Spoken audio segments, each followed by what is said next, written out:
Assalamualaikum warahmatullahi wabarakatuh. Alhamdulillahilladzi an'ama alaina bi ni'matil imani wal islam. Asyhadu an la ilaha illallah wa asyhadu anna Muhammadan abduhu wa rasuluh. Wa qala Allah ta'ala fil Qur'anil Karim, a'udzu billahi minasyaitonir rajim. Bismillahirrahmanirrahim. Ya ayyuhalladzina amanu kutiba 'alaikumus syiyam kama kutiba 'alal ladzina min qablikum la'allakum tattaqun. Faqala Nabi sallallahu alaihi wasallam, man shoma Ramadan imanan wa ihtisaban ghufira lahu ma taqaddama min dambi. Hadirin dan dimuliakan Allah, waktu demi waktu tidak terasa. Hari ini kita sudah sampai di bulan Ramadan, di awal bulan Ramadan yang begitu kita dambakan. Mudah-mudahan setiap amal ibadah yang kita lakukan diterima oleh Allah Subhanahu wa Ta'ala. Hadirin yang dimuliakan Allah, satu ayat yang Allah abadikan dalam surat Al-Baqarah ayat 183. Allah berfirman, a'udzubillahi minasyaitonirrajim, bismillahirrahmanirrahim. Ya ayyuhalladzina amanu kutiba 'alaikumus syiyam kama kutiba 'alal ladzina min qablikum la'allakum tattaqun. Ayat ini menjadi penanda diwajibkannya ibadah Ramadan, ibadah puasa Ramadan kepada seluruh umat muslim di dunia. Pertanyaan besarnya bagi kita sekalian, mungkin kita senantiasa berjumpa di bulan Ramadan, tetapi kadang kita tidak mengerti apa itu Ramadan. Para ulama, terkhusus para pakar bahasa, mengartikan Ramadan berasal dari kata Romdon atau Romado, yang artinya panas yang begitu sangat terik.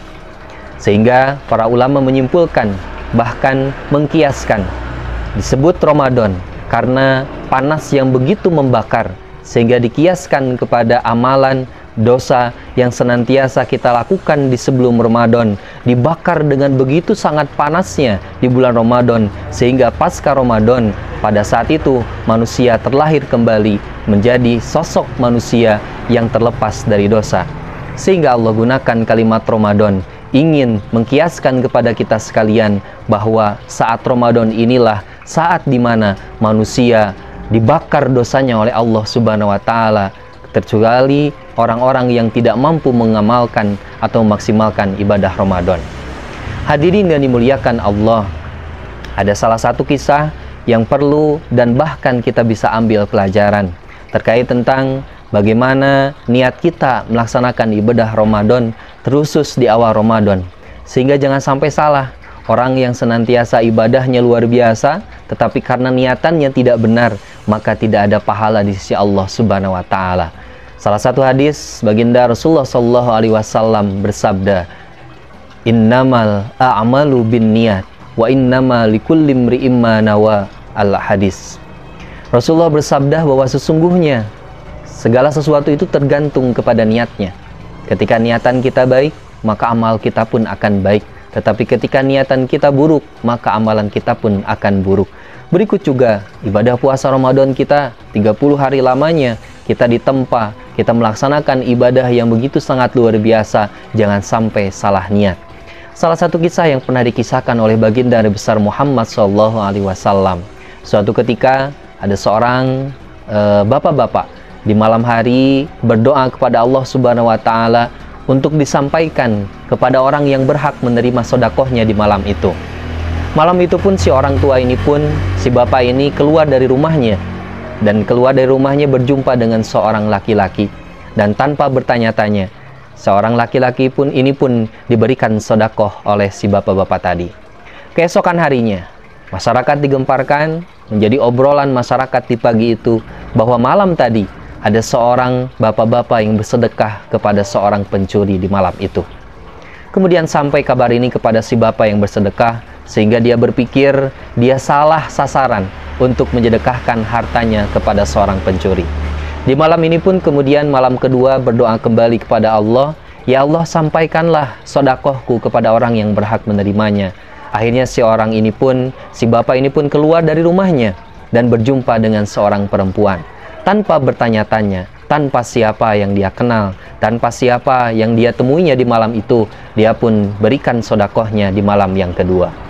Keesokan harinya, kembali masyarakat digemparkan bahwa malam tadi ada seorang bapak-bapak yang bersedekah kepada seorang pezinah di malam itu.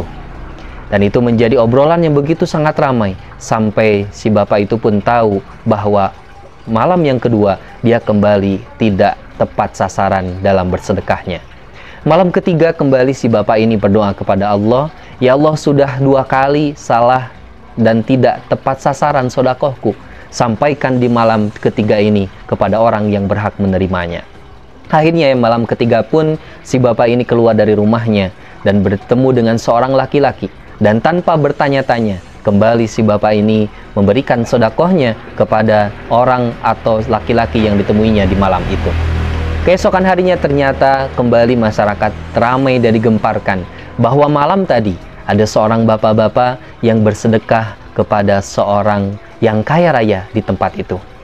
Sehingga sudah 3 kali tidak tepat sasaran. Si bapak ini kemudian di malam keempat tidur dan tidak melanjutkan sedekahnya karena dia berpikir sudah 3 kali tidak tepat sasaran sedekahnya.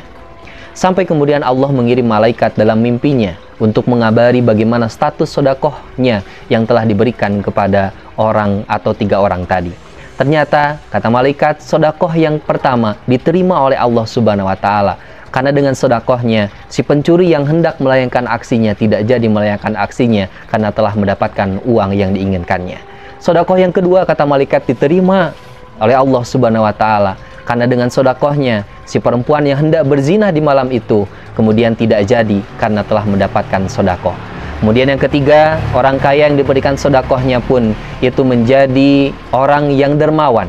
Karena awalnya tidak pernah mengenal yang namanya sedekah, tetapi karena sedekah yang diberikan oleh orang atau bapak-bapak di malam itu, ia pun tersadarkan ada hak yatim, ada hak fakir yang harus diberikan. Dari kisah ini kita belajar bahwa niat itu penting dalam pokok ibadah kita. Bahkan dalam berbagai kitab fikih, dalam berbagai rukun-rukun ibadah yang usul atau yang penting kita lakukan, rukun yang pertama itu adalah niat. Salat tanpa niat itu pun tidak menjadi salat. Puasa tanpa niat itu pun tidak jadi puasa. Luruskan niat kita, mudah-mudahan Allah terima semua ibadah Ramadan kita, ibadah-ibadah salat kita, dan ibadah-ibadah lainnya di sisi Allah Subhanahu wa taala. Wallahul muwafiq ila aqwamit thoriq. Wassalamualaikum warahmatullahi wabarakatuh.